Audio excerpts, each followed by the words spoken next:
To get started on Dedoose, make sure you put in your username that you use to download the program and start your free trial, and your password, and then log in. It will bring you to a project, probably a demo project, with all sorts of data already preloaded. If you have other projects, you can click on projects and you'll see any project that you've been added to that someone else is doing, plus any project that you've created. But we'll go to the demo one since it has fake data here. You can see that 98 pieces of media have been uploaded. Most of them are Word documents, as if they were transcripts to interviews. But of the 98, some of them are video. If you hover over it, you can see the video start, and audio. And then there's also a picture loaded in here. So those 98 pieces of media that can be coded have a total of 13 codes added to them. In other words, throughout the 98 pieces, as people have been coding it, they found 13 unique codes. And so that's with a total of 426 excerpts. So maybe each one of those documents has 4 or 5 codes or instances of being coded, but they've been coded with the same code over and over again. Because there's only 13 total codes. You can see all 13 here.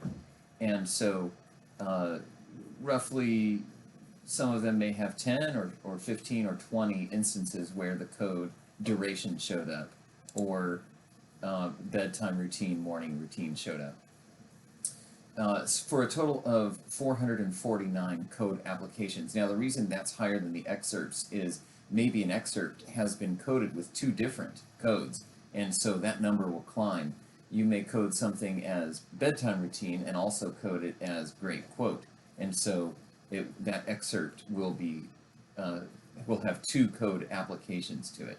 So this has been thoroughly coded with 449 instances of coding.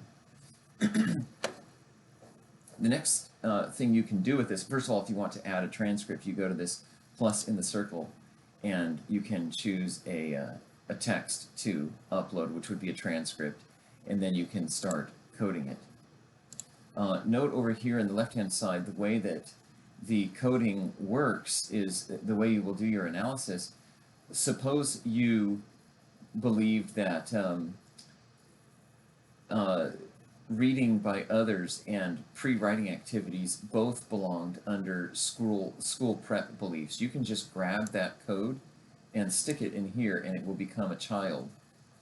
And so this is the way you organize your open codes, or your initial coding, or your in vivo coding, into a hierarchy of more thematic codes or theoretical codes, is you just drag and drop them under the parent code. If you have 2 codes of the same hierarchy and you drag one into the other, one becomes the parent and one becomes the child.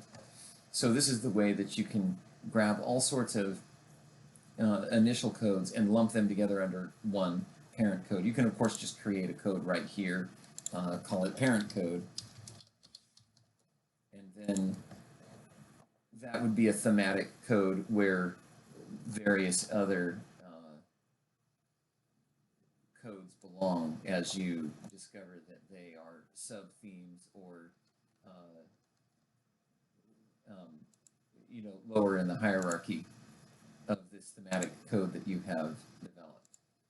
All right, now you can do queries on these codes. So I'm going to click media, for instance, and I want to see every instance where the code about duration showed up.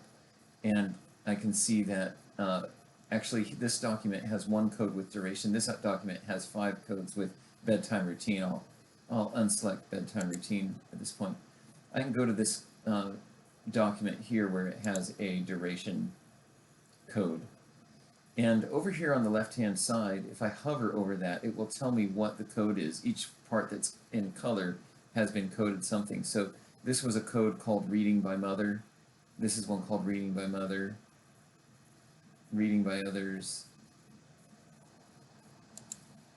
And I'm going to find over here the one called duration, right here, duration. And so I could grab the entire text, and I can see this was the name of it. I might name it the name of the person in the transcript. So that's one way to query the location of your codes. A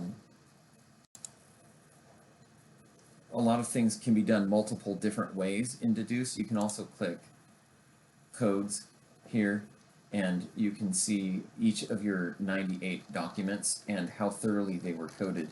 I can start up here and see that this MP3 file was coded 6 times. It says code apps 6.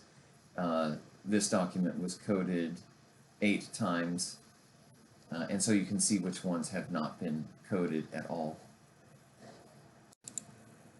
Now, suppose I'm here under codes. I click codes, and I want to see every time that bedtime routine shows up. I click this little quotation mark here, and I can see there are 2 quotes for bedtime routine, 9 for morning routine. So I'm going to click the quotation mark there, and I have the 9 documents. This document called 1906, 1.08, 19.01.